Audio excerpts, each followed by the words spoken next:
Make me the past, but that I mustn't fear. For I'll know deep in my mind the love of me I left behind. 'Cause I'll be loving you always. Until the day is night and night becomes always. Until the trees and seas just up and fly away. Always. Until the day that ain't come late, God made it for. Really hard.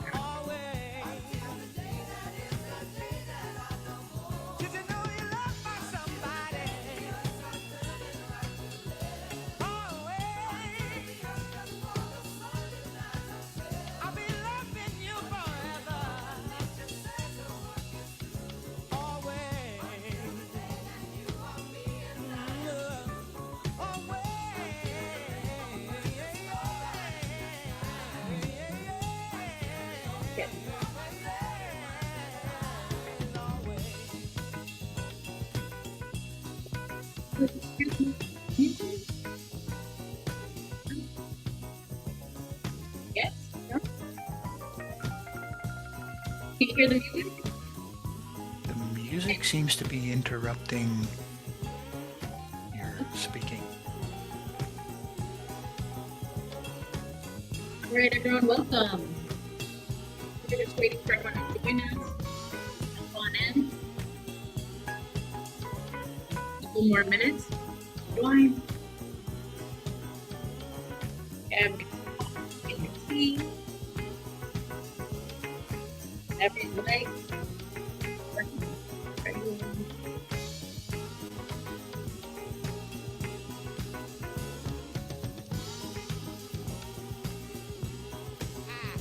We all know sometimes life's hands in trouble can make you wish you were born in another time and space. But you can bet your lifetime seven twice as double. All right, we're joining. We're going to start in just a few minutes. People are joining right now. So make sure when you say you're in it, but not of it. You're not helping to make this in a place sometimes called hell. Change your words into truth and then change that Welcome. truth into love. And maybe our children, grandchildren, and their For our launch party, so we can have a little bit of dancing over here. Stevie Wonder, get things going. loving you until the ocean covers every mountain. Loving you until the dolphin flies in Paris, live and see. Loving you until we dream of life and life becomes a dream. Okay, Loving you until the day is to get started here in just a moment. loving you until the trees and seas just up and fly away. Loving you until All right, everybody, welcome. Welcome to eGal's launch event for the Guide for Creating Inclusive Digital Avatars. My name is Zaina Barakat. I'm the Assistant Director of eGal, and I am so excited to be here with you all. And I'm going to tell you a little bit about this project first before we dive into the amazing panelists we have. So, eGal is the Center for Equity, Gender, and Leadership at Haas UC Berkeley. And our mission is pretty simple. It's to empower business leaders to create a more equitable and inclusive society. And with this mission, we do many things: educate, work on projects like this one with Meta to really impact the way products and services are made and the way that leaders lead their organizations. So today's panelists, I will be hosting today. We have Nicole Perez, and we have Elise Stick, Ishita Rastagi, and Alejandra Ochoa. So everyone here has worked on this project, and there are many more who've also worked on it on the Meta side and some from the eGal side. And I'll make sure to thank all of those folks at the end. But first, we're going to start with a little introduction to this, to our challenge here. So Meta Reality Labs wanted to design an inclusive and accessible avatar creation experience. So Meta partnered with eGal to develop academically backed recommendations and guidance.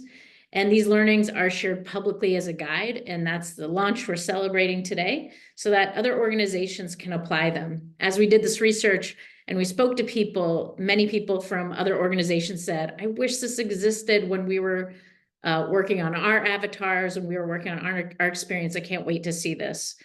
So our approach was three-pronged. We had a multidisciplinary systematic literature review. We did a landscape analysis where we looked at other industries like beauty products and tech, video games, to see how they represent and label human appearances across all of those industries. The products were US based, but developed globally. And we conducted expert interviews with leaders across industries, academics, those who use screen readers and specialize in UX design, interaction design. So we spoke to all these people and did all this research, and what we came up with was this guide that is now public, landscape analysis, which Alejandra really led the way for, and she really put together a beautiful in-depth landscape analysis across different industries. And then we did a deep dive on 10 specific avatar features for the Meta team. And today we're going to be talking about the guide. So you can scan that, you can type in the avatars. If someone wouldn't mind typing in that link, that would be great, into the chat there, but into the Q&A, into the chat. But you can explore the guide. You can go through it, really understand kind of the nuances of creating avatars. There are nuances that I had no idea existed before I worked on this project. And so now we're going to be joined by Nicole and Elise from Meta. Hi. Hello. How's it Hi there. It's good to see you all. It's such a pleasure to be here with you all. Yeah. Really excited about this. Yeah. So tell, if you don't mind sharing your role, and, introducing yourself and answering, what you do. And if you were an animal, like if your avatar were an animal, what animal would it be and why? Nicole, you first. I can start. Hi, everyone. My name is Nicole Perez. I support the equity and accessibility strategy team here within Reality Labs. And basically what that means is we work on a team that helps us set standards for building equitable, accessible products across mixed reality, wearable tech. So really focused on the RL side of the house at Meta, on the Reality Lab side with Future Tech. And if I had to choose an animal to be my avatar, it would probably be a sparrow. Because though they are very common and you see them everywhere, they're really tiny. So I'm in real life, I am 5 feet tall, so I'm also really tiny. My husband, the animal he would choose is the bison. And recently I found out that sparrows rest on bison's backs, like just out in nature, which, yeah, I really related to. And they're fast, they whiz by, and they're both in cities and in nature. And I'm both a city girl and a nature girl at heart. Beautiful. Love that. Elise. Wow, that was so eloquent. Now I don't want to give my answer. So hi, my name is Elise Dick. I am a Reality Labs policy manager here at Meta. Essentially what I do is cover our metaverse identity and representation portfolio. So I advise our product teams on how to develop inclusive, safe, and privacy focused technologies, specifically in the areas of metaverse identity representation, which is really just a fancy way of saying avatars. So I work with amazing experts like Zaina and team, as well as others across the world, to make sure that we are understanding the needs and expectations of our user base and building those into our products from the start. If I had to be an animal with my avatar, I would be a jackalope, because you can be whatever you want in the metaverse, and I think they're really cool. It's not nearly as eloquent an answer as Nicole's, but I think being a rabbit with antlers sounds like the dream. Okay, great. Thanks for playing that game with me and tolerating that. I I wanted to ask you, there was this context and a timeline for this project. Why did Meta want to do this project right now? Yeah, so I think to understand why now, you have to sort of understand how we got to where we are with avatars like the ones you see on the screen today. So Meta's been creating avatars for virtual reality as well as, your sort of standard 2D sticker avatars for quite some time now. We started with essentially blobs in VR that were not identifiable at all. We moved on to in VR these like 3D characters, and on our on Facebook and Instagram these sort of like cartoony little stickers. Eventually, about 3 years ago, we unified our art style across all of our avatars. So you could have the same style between your Facebook, your Instagram, and your Horizon account. So that you could either have a different identity on all services, or if you wanted to have one universal representation of yourself across our surfaces, that was available to you. So that was a really big step. And over the years since, we started iterating on things like skin tone, the availability of representation assets, making sure that we're really meeting the needs of a diverse and global user base. But the technology itself was extremely limiting. We were still using the same tech stack from those blobs quite some time ago. So we really need, in order to meet the expectations we have of a metaverse where everyone is expressing their identity through these embodied avatars, we really had to overhaul everything. So we actually just launched our new Meta avatars, which are available on our flat screen surfaces, so Facebook, Instagram, WhatsApp, as well as in VR. And they are not only an entirely new art style, but a new tech stack. So we wanted to make sure that when we were introducing this basically entirely new avatar technology into our system, we really had the opportunity to build it inclusively from the start. And that's why we were really excited to work with the eGal team to make sure that we were thinking about the right things and prioritizing the right things, because you can't create representation for every single person on Earth. Unfortunately, it's just not possible when you're rendering every single asset. But we wanted to make sure we got the key representation points in as early as possible. And we're continuing to iterate on these avatars now that they're actually out in the world and we're understanding how people want to use them. Nicole, when you are guiding teams in how to produce inclusive assets, what are you telling them? Like, why is it important for them to do this? I mean, there's some obvious reasons, but did you learn anything from this work about why it's important for people to see themselves represented?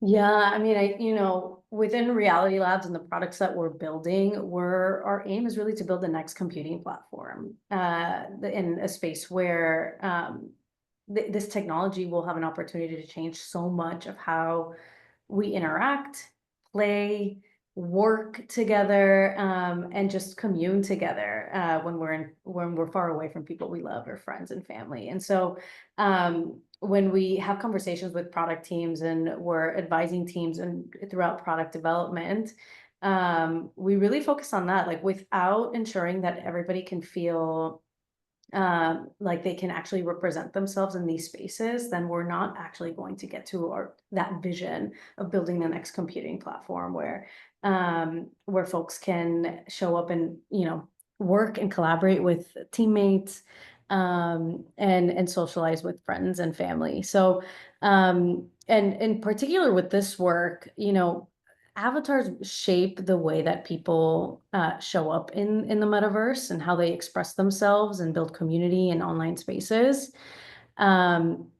And now that, virtual communities are becoming so much bigger and there's a huge proliferation of these communities, digital avatars continue to become increasingly important tools to help people represent themselves and express themselves. So we know that, we cannot build the next computing platform without ensuring that everyone feels represented and like they belong in the space. And so what we see a ton from this work that we've done with you all, and also a lot of the research that we've done internally over the last few years, is that seeing yourself in the metaverse really makes you feel like you actually belong there.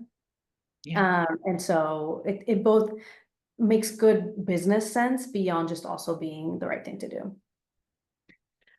One thing that you brought up is you can't just show every representation possible. It's a digital world. Why can't you show everything possible and just let people pick what they want? A big piece of this is, as Elise mentioned, sort of the like tech limitations, specifically with stylized avatars, where we have designers literally building every single asset. And so when we're thinking about, okay, how many assets should we have in our asset library, and how do we do that in a way that doesn't overwhelm users with too much choice? Because we know from this research, both from the industry and from our internal research, that when you give folks too many options, it just becomes way too overwhelming. And so, yeah, you can, so figuring out, I think the challenge we had with this work was figuring out, like, when it comes to avatar presets and the choices we give people, how do we ensure that we give enough variety without literally having people sift through thousands of assets to build their avatar? Yeah. And so I think that's where the crux of a lot of the biggest challenges we face are at that intersection of figuring out how we enable folks to actually feel like they can represent themselves, knowing that we have to build every single asset and do so in a way that doesn't overwhelm. Yeah, that is something that our research found, which is that when people were overwhelmed, they tend to not represent themselves at all, actually, in the space. Because they were just overwhelmed, too many options. I'm just going to choose something that doesn't really look like me. Who cares? Let's move on. So can you tell me a little bit about, you do a lot of internal research, and why would you then reach out to academics to do more research if you do a lot of internal research? Yeah, so much of the equity work that we do at Meta is often done in partnership with external experts, both academia, from academia to civil society, advocacy groups, and individual experts that have lived experience, expertise that we're looking for. And we do this in so many different ways, whether it's through partnerships like these, where we're building core standards and guidance, and then also through things like co-designs, where we invite folks to come in and like co-create products and prototype them with us. For this particular project, we really wanted to collaborate with academia because we know that there's a ton of insights that exist already in different industries that we might not be looking at. So a lot of the research we do is done with users that are already using our products or have an interest in using our products. But when it comes to sort of building inclusive avatar assets and building inclusive avatars, we know we have a lot to learn from different industries, from the makeup industry when it comes to skin tone options, to hairstylists that are working with different hair types and sort of helping us figure out some of that. And so I think it was really important for us to work with academic partners to help us both do a literature review on across various industries so that we can ensure that we're learning from all of these industries. And then also to help us sort of set some clear standards or guidelines that can help that we can uphold as we continue to build these products. When we do build standards, specifically standards that we're going to publish to industry, because we're really passionate, we really want to not only build products that are good, that are inclusive, but we also want to push the industry forward. And I think doing that alongside academia sort of adds a lot more credibility to this work. And yeah, it helps sort of spark a lot more conversation. So now as we, talk to, for example, developers that are interested in building for VR and they're building their own avatar products, they can access this guide and know it was created with industry in mind.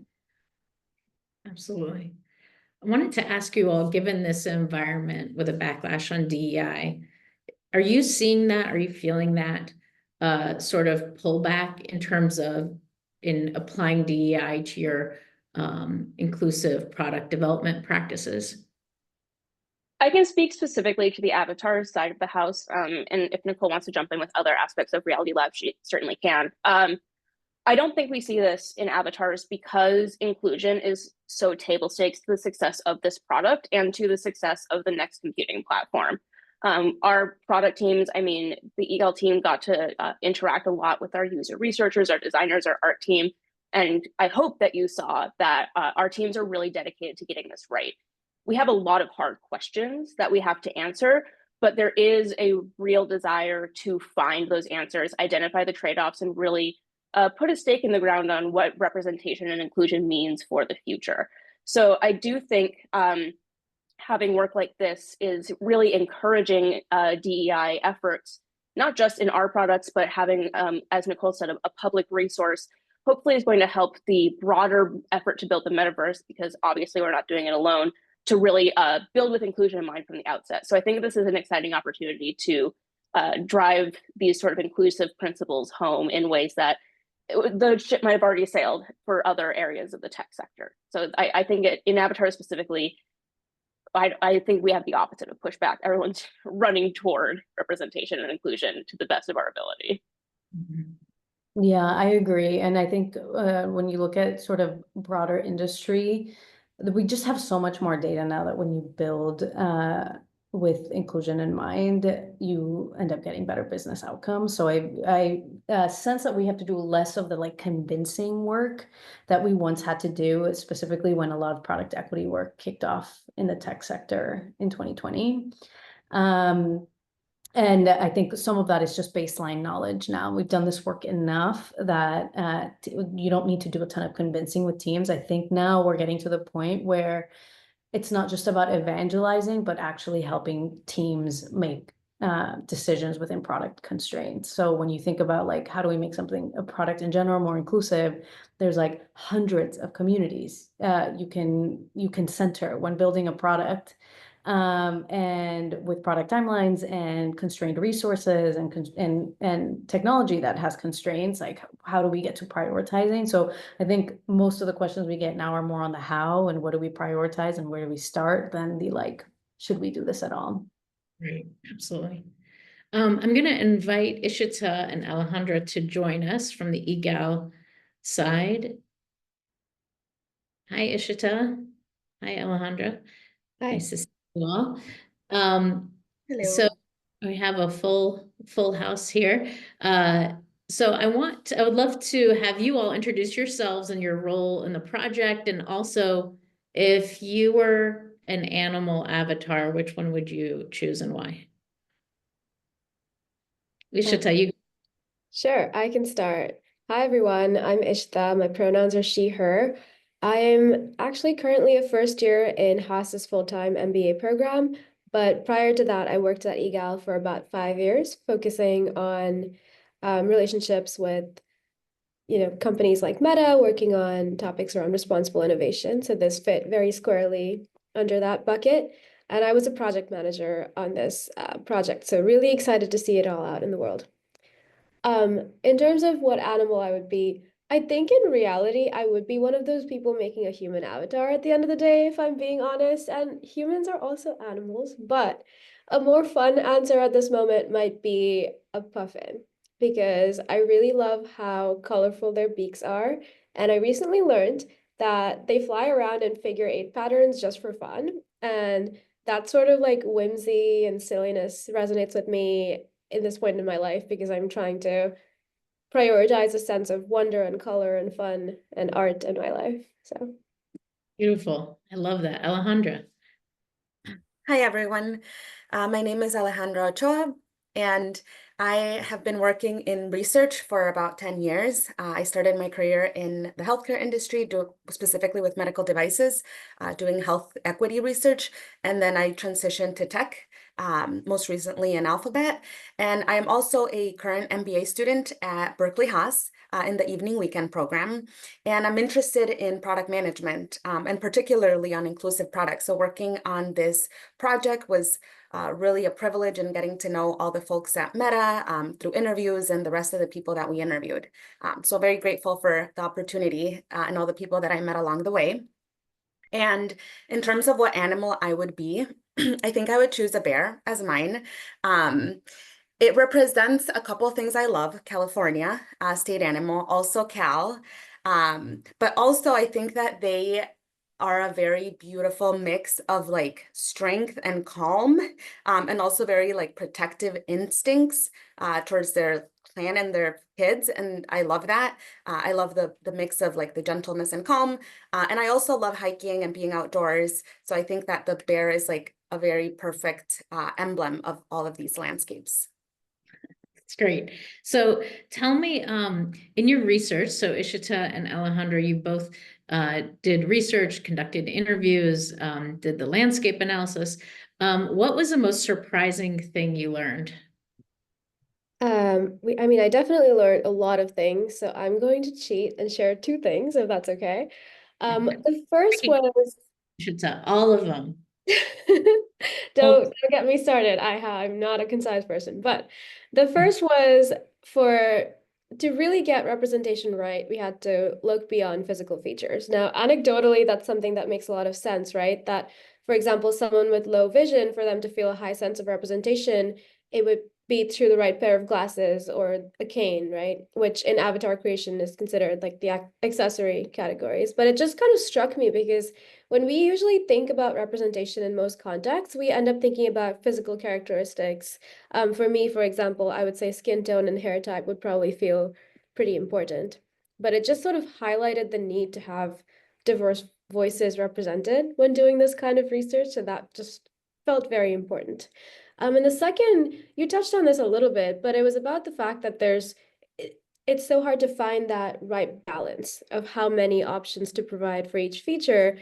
I know we talked about how there's product constraints preventing you from providing all of the options, but that's not even the right approach. And that was a bit surprising to me, right? There's, of course, no magic number. I knew that going in, but the instinct is to say provide as many, for example, skin tone options as possible and have people choose from them. But realizing that the research actually finds that when presented with fewer options, people might actually feel less disappointed if they're not represented, right? That just felt really surprising and felt like it expanded my understanding of how people interacted with products like this. So I think both of these really just highlighted the importance of doing this research and approaching this issue with a lot of intentionality. Alejandra, how about you? Yeah. So I feel like Ishita, I could talk about this for a long time. I think, so in my work, I did a landscape analysis. I looked at over 30 products for different, like not just avatars, but also in like the video game industry and makeup and a lot of different products. And I think what I found interesting was the varying levels of commitment that different companies had towards diversity and inclusion. And it was very, very easy to recognize it pretty quickly, whether they were actively investing in these areas or not. And as Nicole and Elise have said already, accurate representation is really important to users, and neglecting it can be alienating. So it was surprising how there were several companies that you could just really tell that they didn't really have any noticeable efforts in this regard. I think two of them, or not company names, but two like features come to mind. One is labels. There were a lot of labels that were just not helpful. Like, for example, for skin color, it was like skin 1, 2, 3. And in our research, we interviewed someone that was low vision. And that was something that came up, that when you are really relying on those labels, if you just get like skin 1, 2, 3, that's not really helpful. And then in the makeup industry, I mean, some of the labels there were like really like adjectives and very subjective. And like, I think, there was one company that chose like cities for their skin color. And so that can lead to biases. And then the second thing is accessibility. So out of all of the different products that I looked at, specifically with avatars, there was only one that had accessible features for people that were relying on them. And when we did the avatars with the person that was low vision, it was something that was really needed to them, but it's not out there in most of the products. That is surprising. Alejandra, one thing you did also was look at a lot of video games. Yeah. I thought that was really interesting. You were setting up if I remember this right, your avatar in different video games, and you could kind of set up different personas almost through that. Can you talk about your experience of exploring the world of video games and making avatars in those spaces? Yeah, that was really interesting. I looked at a lot of different video games, mostly by popularity, on different websites and on the App Store. And there's varying levels of commitment in the video game industry. particularly with regards to skin tone and hairstyle. I think in general, the industry still falls short in terms of body types. And then also another limitation is that a lot of times you're building your avatar as a, like, not customizable, but just choosing one. And so there were a lot of limitations there. But I think one product that was a notable example of accessibility and has actually also won a lot of awards in this is the video game The Last of Us Part 2. There was a podcast that we listened to on like why they won that award and just how beneficial it has been to people. And so, yeah, I think that's one that comes to mind. Yeah. So in the guide, it says people make different choices in the virtual world based on how they make their avatar to appear. Can you talk about that a little bit? So if I make my avatar look like me or not look like me, or my avatar to have lots of muscles or not, or maybe my avatar will show my religious identity or not, how does that impact how I act in the virtual world? I love how by the way, talking about avatars is very philosophical. Very surprising how philosophical it is. But anyway, Alejandra and Ishita, can you talk a little bit about how that impacts how people act and are in the virtual world? Yeah, Alejandra, do you want to kick this one off? Yeah, sure. So a lot of avatars were very customizable, and they gave users a lot of freedom to express their identities and also explore different parts of their identities. And what our research showed is that, there's an option where people can create avatars that align really closely with their real life appearance. And when you create avatars that align a lot with your real life appearance, you're more likely to have a stronger identification with that avatar. And you are also more likely to make choices in that space that will more closely align with your real world behaviors, or even, to your point, Dana, to align with your morals. And so on the other hand, if we have avatars that are more like fantastical or that don't resemble yourself, it encourages like role playing, and it can lead to behaviors that you wouldn't necessarily do. So for example, with like warrior type avatars, or even just like avatars that show like dominance or high status, it showed in the research that would embolden users, and they were more likely to maybe like take more risks or push the boundaries within that virtual space. And another part of this is also like disability representation. There was a paper that we quoted a lot because we really liked, where it looked at how different people with disabilities used their avatars. And there was a lot of people that were interviewed in this paper where they wanted to be able to go back and forth from two different options. So for example, sometimes they were like, I want to display, like there was one person that was like, I want to display my South Asian identity, but then they also were albino and they were like, I want to also display this one, so I want to go back and forth. Or in some situations, I want to show a wheelchair or a cane, and then in other situations, I don't. So that was another finding. That's really interesting. How much, Elise and Nicole, like how much was it surprising to you? Did it align with your research internally, some of the findings? Yeah, I mean, we see this even honestly across platforms. Like, folks will make different choices for their avatars, depending on what platform they're on, right? So like the avatar you build on Facebook will look very different than the avatar you build in an embodied space in virtual reality. Well, I think I found it really interesting just how, the closer your avatar looks to you, the more affinity you feel with it, and then the more you're like, just like how that influences your behavior. We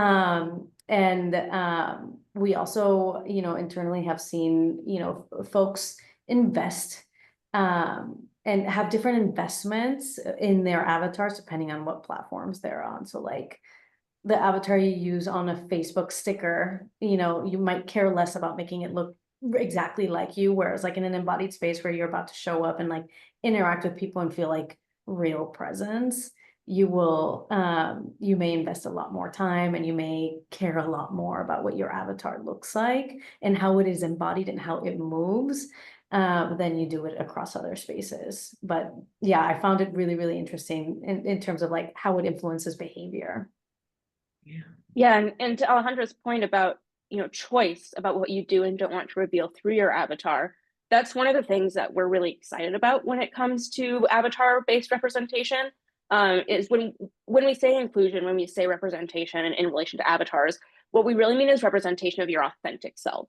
That could be as close to your physical appearance as you could possibly get it, or it could not be. Your authentic self might have more exciting hair. I could have a mohawk if I feel in my heart that that's what I want to look like. It allows you to play with different kinds of identity expression in ways that you couldn't in the physical world. So, giving people the opportunity to have that affinity to their avatar, even if it doesn't look just like them, is just as important to us as, making sure that if people choose to, they can basically fully replicate their physical appearance in virtual space. And I think the one thing I would add there too is now kind of knowing and understanding the importance of people feeling like they are able to represent their authentic selves on these platforms. It's important to think about kind of the flip side of when that doesn't happen and how that creates this feedback loop. So some of the research that we did also found that if people join a platform and they see sort of a low diversity environment in terms of the avatars that are on there, or if they find that it's not as customizable for themselves, they are less likely to make an avatar that they feel like represents themselves. One really interesting study that we looked at saw that if they don't see themselves represented in their starter avatars, Black people are sometimes less willing to reveal their racial identity, even though it might feel authentically right to represent that. And in fact, they customize their avatars to be more white coded. And so then that feeds into the feedback loop of then having fewer diverse avatars on that platform, more people feeling like they can't represent themselves, right? And so on. So really, it just kind of driving home how important it is to do this kind of work. Yeah. Alejandra, you saw that in a couple of video game environments. When people joined, it was like the options of the avatars immediately, the first options they saw kind of sent a signal if it was safe for them to reveal, especially their racial identity. It was called like white habitus, I think you found. Yeah. Yeah. Yeah. In the paper that Ishita was talking about, after we identified that was a thing, the white habitus, then that's something that I started looking at in the video games, looking at the setting and jotting down what does each setting look like. And as expected, most of the settings did look very similar. And a lot of times it was like not necessarily, like predominantly white or something like that, but it was like whatever was around the setting, it was like very consistent in each video game. Yeah, really interesting. For those who are with us on this Zoom, if you have any questions, please drop them in the Q&A. Otherwise, I still have plenty of questions, but would love to get to your questions too. I wanted to ask you all from the meta side of things, how are you going to continue using this research, but also conducting more research? What do you see happening kind of in the next step? Yeah, I mean, we continue to apply these guidelines to how we make decisions around presets we build, the number of presets we're looking at, the sort of critical identity characteristics we prioritize really focusing on and building assets for. And I think this will continue to evolve, like research around, for example, when it comes to religious identifiers, like especially as more and more users continue to use avatars, like how many thinking through like how many religious identifiers do we want to have on the platform, or thinking about, and of the plethora that we can have, like where do we start? Same with like assistive technology, and as we think about disability representation, because we know it's really important. thinking through like and continuing to do research on like what aspects of disability do people want to showcase in virtual identities, and when and how do we surface those assets to users. And then similarly in terms of just making the platform more accessible, like continuing to work on labels, like ensuring that our labels are inclusive. So a user that might be using a screen reader can actually build an avatar and represent themselves on the platform. So we'll continue to use these insights to fuel further research that we might conduct to help us in thinking through like how do we define some of these presets and continue to build avatar assets that are diverse and varied. Anything to add, Elise? Yeah, I mean, you heard my brief history of avatars. This has been constantly evolving over many, many years, and the work isn't even close to done. So we really consider the insights we were able to ingest for the initial launch to just be the starting point. There's a lot in there that we can still learn from and turn to as we're figuring out what the next 1, 2, 3, 5, 10 years of metaverse representation will look like. Yeah. One thing that I noticed, Nicole, as we were working on this project was sometimes you just had to make the best decision in guiding the teams with the information you had. That there is not research, not academic research, there are no answers that say this is the right answer, and no one has agreed upon, for example, the number of skin tones, the types of accessories you should show, global representation of different groups and all of that, different attire. So when you are making these decisions and there's like a limitation. I think people want the right answer. Tell me the right answer so I don't make a mistake. Can you talk about that sort of tough part of your job where you're not going to have all the answers, but you have to make decisions? Yeah, it's honestly so hard. And like, it's a good problem to have because, that means product teams really care about getting this right. And so when they're like, tell me every single religious identifier I should consider building, and you're like, I don't even know, like there's no one single source I can go look at and provide for you.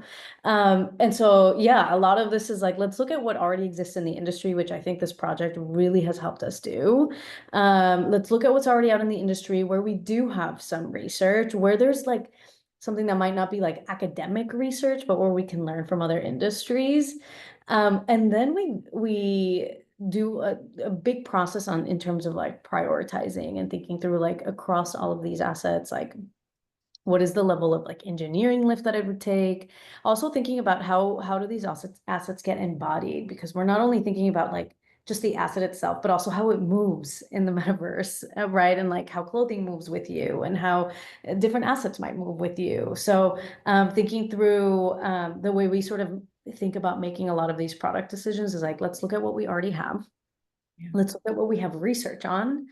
Let's look at where we might not have like academic research, but we have some high confidence like feedback from users, from external experts, from academic partners, and use all of that to sort of think through and take through a comprehensive prioritization exercise where we're thinking about population size and the markets that we're building for, like how frequently might this asset be needed in the markets that we're launching in, to also thinking through how do we like level of lift on the product side, and other sort of core functionality that we need to consider. So it's really hard, and a lot of it is very much just working with incomplete information and sort of being okay with that non-closure, and then having a plan for what we do to continue to sort of grow our knowledge base in this space. And then in some instances where we're like, actually, it would really be helpful for us to have and invest in research to actually get an answer to something, then sort of going through that process and working with our UX researchers and academic partners and other partners to like help us actually get the answers we need. But yeah, it's a lot of just learning as we go along and then prioritizing. Yeah. I would add that resources like the public guide are really helpful in this as well, right? we're tech, we love data, we love quantifiable things, we love direct answers. None of that really exists in the world of equity and inclusion. So part of, I think, what Nicole and I do is accept that and communicate to our teams, but also make sure we're working with broader industry and expert stakeholders like the EGAL team to identify what the best practices are. So maybe not every single company doesn't have the exact same list of assets, but we're all following a general set of principles and best practices that is research backed, and we can sort of point to if people are asking, well, why don't we have X asset, or why is Y group of people underrepresented in avatars? Obviously, we're constantly building it and trying to represent as many as possible, but having those sort of guiding principles is just as helpful as having direct answers about how to prioritize based on population distribution and that kind of stuff. Yeah, absolutely. Oh, I see we have a Q&A question from Becca Siegel. A UX designer focused on inclusive design with experience in inclusive design initiatives at PayPal and VMware Leadership Lab at Stanford. My question, particularly for Nicole and Elise at Meta, is, as this work continues to evolve, what specific milestone or achievement is your team most proud of in this launch, knowing it's not possible to design for every representation combination? In the avatar launch? Yeah. So what specific milestone or achievement is your team most proud of with this launch? I think there's two that are really important and resonate with me. The one is kind of silly, but it's actually dark sunglasses. We didn't know how to technologically make dark sunglasses work in an embodied environment for a very long period of time. It's something that both blind and low vision users use to represent their disability, and it's something cool that all users can benefit from. So I was actually weirdly excited when we were able to start introducing that into our avatars. On a much larger scale, one of the things I'm really excited about with this new launch is our parametric editing. So it used to be that you selected from a discrete set of assets, and there were many, many combinations. I think the number is like 1 quintillion combinations of assets you could combine, but you couldn't really refine it in a way that felt true and authentic to you. And I'm really excited about this future where we have these parametric editing capabilities so that, we don't have to create every incremental body shape. We can create a range that people can select from and really tone it to themselves in a way that the discrete selections didn't allow for. So I think that was one of the coolest parts of this new launch. Yeah, my answer would be parametric editing for sure. It's also the biggest thing that users asked for. We've done co-designs externally where users are like, I don't want to see like 20 different body type options. Give me a few and then give me the opportunity to just edit it myself. And so I think, it's a huge technical challenges to doing this. And I think being able to launch that with the latest avatars launch was really, really cool. How do you balance that sort of, you can adjust your avatar with also what you were talking about, not having endless amounts of work for people to do? You have hit several months of work on the head from our product teams. We actually did a lot of iterations of this to try to find that balance of how much choice to give people versus how much we could reasonably front load. There's a bunch of different kinds of nose shapes. We could have offered a discrete tip of your nose and size of your nose and bridge of your nose. And we just went through many, many iterations of user research to understand what people actually wanted to edit versus what is, could be fun, but is not core to representation in the way that the things that we ended up surfacing are. Becca, thank you so much. That's a great, great question. Love that question. Ishita, were you going to say something? Oh, okay. I saw that. If you all have any other questions, please write them down in the chat. One last question I wanted to ask, and maybe this is a big question, but something that occurred to me is sort of like feeling like your most authentic self in a space might take some time. it might take you some time to sort of develop your avatar or maybe show certain parts of your identity in a digital space. Do you all discover anything about that? People sort of maybe at first not doing an authentic representation of themselves until they could feel more safe in a space or anything like that? I'd be interested to hear if the EL folks discovered anything in the research you were doing. But I know on our side, one of the things that I think is widely known, right, is that younger people tend to experiment with their identity more. So I don't necessarily know that they, start generic and then go from there, but we certainly do see younger audiences playing around their avatars more, using avatars across different contexts in very different ways. And one of the things that we also launched with this particular avatar feature is multiple avatars. So now that people have the ability to say have a relatively generic avatar that they can start with, and then choose other representations of themselves from there.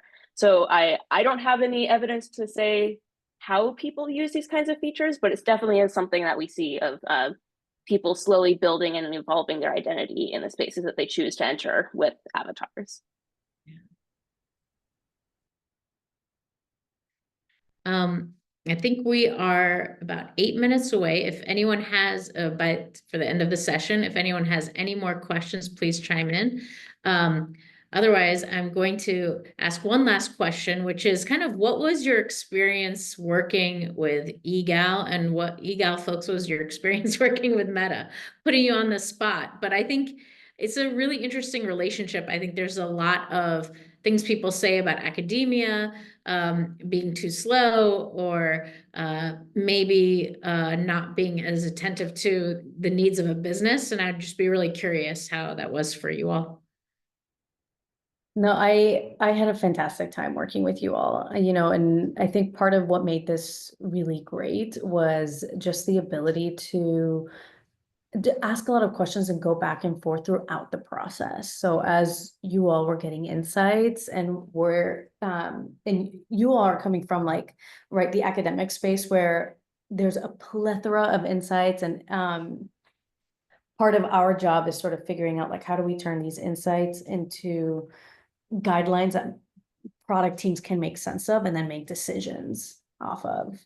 And so I think merging both of these two sort of disciplines together and these skill sets together was super useful at getting us some of these guidelines that truly help us make better product decisions and help guide sort of our development process. But I think the thing I loved most was sort of a lot of the back and forth we did around how do we turn some of these insights into tangible guidelines that then influence decisions we're making. And yeah, and how nimble that process was, truly, just the ability to hop on a call and talk through some of that and put stakes in the ground to figure out how do we turn some of this into those clear insights.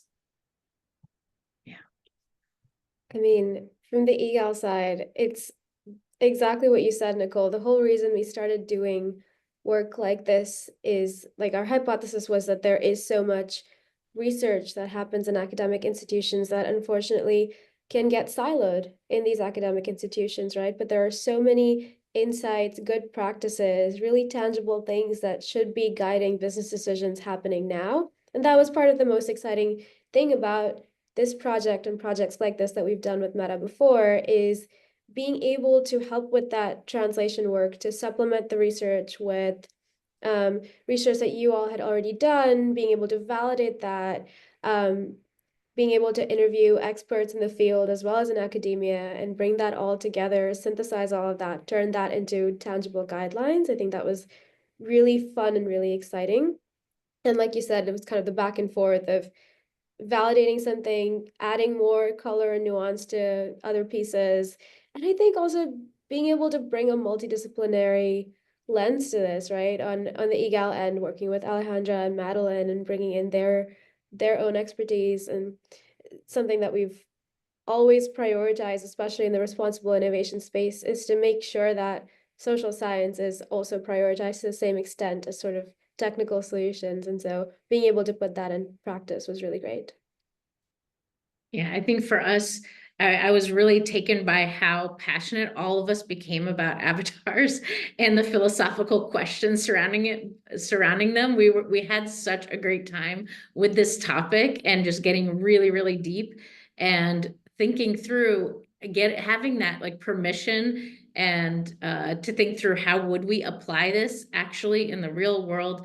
How are they going to make this decision of how it looks like on their platform?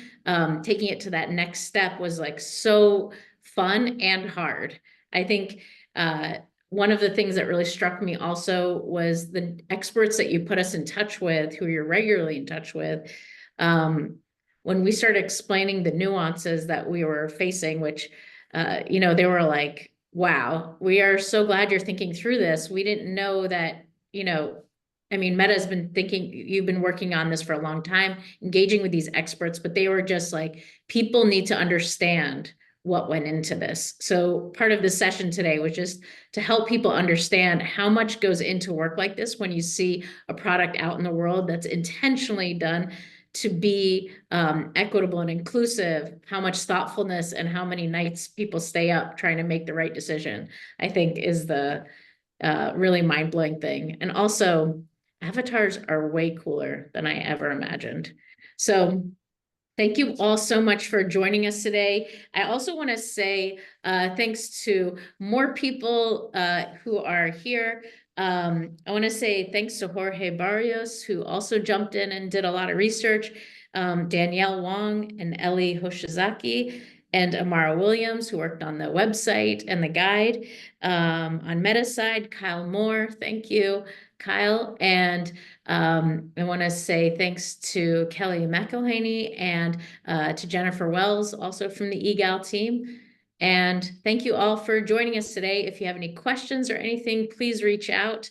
And we hope you use the guide, and always we're just an email or a phone call away. So feel free to reach out if you ever want to talk about avatars, because there's nothing more fun than that. Okay, thank you all so much. Have a great rest of your day. Thank you so much. This was great. Thank Bye. you. Thank Thank you, you. everyone. Thank you.